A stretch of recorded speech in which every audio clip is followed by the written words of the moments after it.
Hey, what's going on, everyone? This is Tell It Like It Is, honey, with yours truly, Burberry Devo, Jacob. Oh my gosh, so you all know I have a piece for you all today, right? Oh my goodness, hold on, let me turn my music down.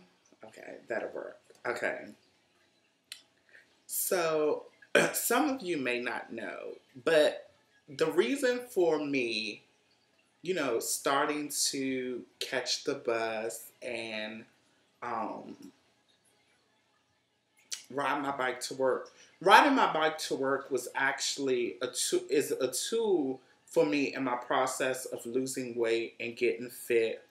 Just trying to get more healthier. As African Americans, we're prone to a lot of health issues, a lot that I just don't want to deal with.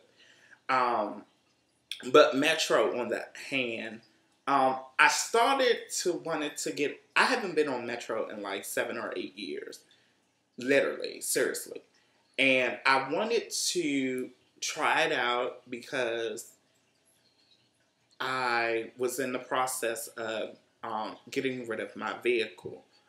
Not that I can't afford my vehicle because I can afford it. It's just I want something different. And the trade-in value for my car, to make a long story short, it just wasn't worth it. So I no longer have a car. But the way that I went about it, it's comical because as a Devo, I should never do what I did. But baby, it's all right. So here's the story. I had went to lunch and got back from lunch. It was getting ready to break bread, honey. Yes, I was getting ready to head into that Greek food. Yes, I went to a place called the Greek Deli. It's actually located at 1120 19th Street, down off of L Street, Northwest Washington, D.C. You should go there if you're in the area. They're open from 7 a.m. to 4 p.m. Very, very good food, and they actually give you nice portions for a nice price. Um, but I had got back to my desk, and I was sitting at my desk, and my phone rang, and it was the receptionist. The receptionist, she says, "Hi, Devontae. It's a guy up here for you," and we're really cool. So I was like, "Ain't no damn guy up here for me." She was like, "Yes, it is. There's a guy standing in front of my face, and he came here for you." So I said, "Well, who is he? Who is he? Where is he from?" And she said his name, and she said where he was from. So I said, "Oh, okay." Um, so I got up from my desk, closed my lunch, and I went to go meet him in the lobby of our office. And he comes out to meet me in the hallway near the elevator, and he says, "I wanted to talk with you privately." He says, I'm trying not to laugh. He says, "Either you can do two things. You can give me the keys to your car, or we can go another route." So I'm looking like, ho, Slim, who are you? He was like, "Look, is your car parked in the parking garage?" I was like, "What car?" He was like, "Your Chevy."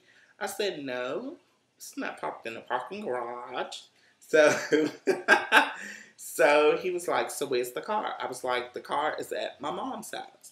He was like, "Where does your mom live?" I'm like, "Southeast." So he asked me for the address, gave him the address. He said, "So are you sure the car is not in the parking garage?" I said, "I'm sure." He was like, "So what's your tag number?"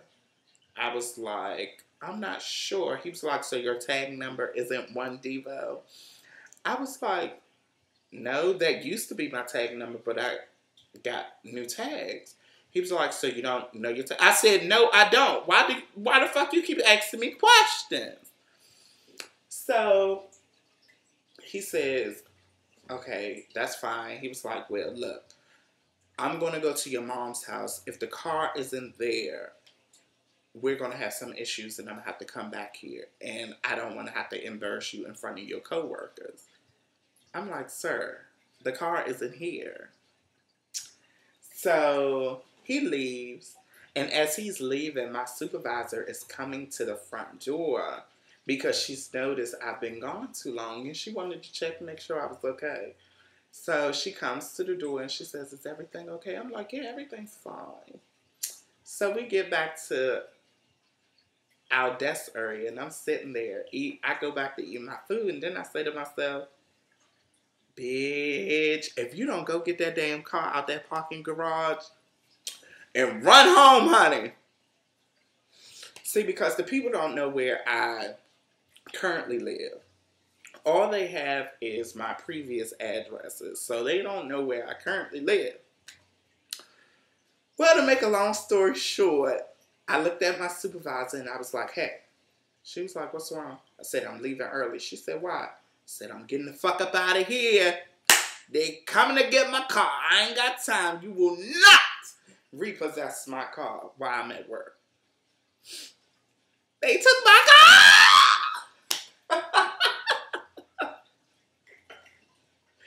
Oh my God. They took my car. They took my car. But it was voluntary. The thing is, I had gotten to the point where I just felt the amount of money I was paying for the certain vehicle that I had was just not worth it, even though my interest rate was like 5.9, which was pretty good. I just still did not feel like that particular vehicle was worth the amount that I was paying each month. So and this is actually educational to some of you all. If you get to a point where either you get behind in your payments or you just no longer want to deal with the car that you have and you don't want to pay like the negative equity if you try to trade it in your car, you may owe one thing and the value of it is something else and you don't want to pay the negative equity and like all that other just mess. You can do something which is called a voluntary repossession. It's good and it's bad because on your credit it shows voluntary repossession versus just a repossession. And make sure you get documentation that shows, hey, we will put this on your credit as a voluntary repossession. But once the car is bought, and if it's bought for more than what it's worth or the price that you owe, it will be a charge off and taken off your credit. So make sure you get all of that in writing. You can actually negotiate all of this if you do actually want to give it back. But if, you miss like 4 or 5 months payments and you just stop paying, then I don't know. But see, my thing was I had set up an arrangement for them to pick up the vehicle. But one day I just got said, fuck this. I'm not giving up my car just yet. But I had forgot to tell them I wasn't going to leave the car where I told them to pick it up from. But it's all good. It's all good.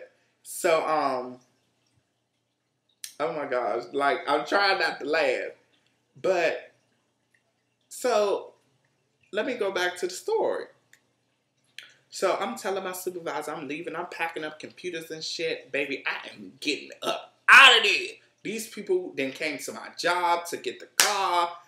I don't know how they found out where I work because when I got my car, I wasn't working with this company. I've had my car for a long time. So as I'm getting on the elevator to go down to the parking garage. Now, in my building, you have to take an elevator up to the lobby from the parking garage and then get on the elevators in the building to actually get up to your designated floor. Well, I was going to the lobby so I could go to the parking garage, hop in my car, and get the fuck up out of there, chill. Well, as I was getting off the elevator in the lobby, the man that I had talked to upstairs, he was actually sitting in the lobby, just chilling, waiting for me. Ooh, yes, they had set the girl up, honey. Ah! I was going down. So he walks up to me and he's like, either you can give me the keys or I can put your business out there. I said, ho, Slim. Let me explain something to you. I don't have to give you nothing. I can actually walk past you and keep on going.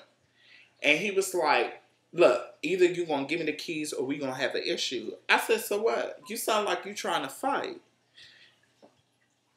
If it wasn't my place of business, if it was like I was at Pentagon City, PG Plaza, somewhere where it's not my place of work, I would have tore into that ass. Oh, girl, what? I would have got her. But see, I was at work, and you know, certain things you just do not do on the workplace. So I basically told him, look, sir, calm the fuck down. It's not that serious. It's an American car. It's not even luxury. I mean, it's a 2011 Chevy Malibu.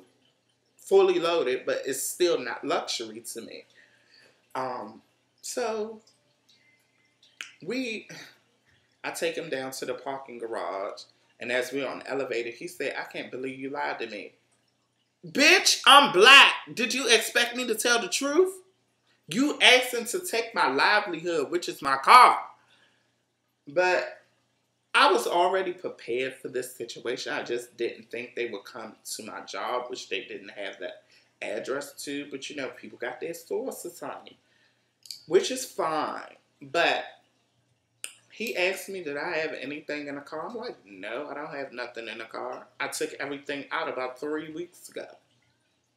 You know, the day that I was supposed to give you all the car back. Poof. But, he was giving me all this arrogant attitude. So, here's the funny thing, guys. When I had pulled into the parking garage this morning, my front tire on the driver's side actually blew. When it was time for me to leave work, I was actually going to hit my OnStar button and, you know, have OnStar come in. Put the dummy on. I would have went to Max Tires on Florida Avenue and got me a new tire child like I always do. But my tire blew. And the car is at 0%. It was in need for oil change. And the back brakes the back brakes haven't been done in 2 years. And it's just a lot that I just stopped doing to the car when I realized that I no longer wanted it. So when he was getting ready to pull off, because I gave him the keys, I gave him whatever he asked for, I gave it to him, which was just the keys, and gave him the keys, and basically he was like, do you have to get anything out the car? I said, sir, I told you I don't have shit in the car. So as he was getting ready to get in the car and pull off, he had rolled down the window. I said, oh my God, I need my tags. He was like, I'll give them to you outside. I said, okay. Knew he wasn't going to give me my tags. But I said, sir, as he was pulling off, just want to let you know, the front tire, driver's side, is busted. Have a good one. And he went driving off, and all you heard was,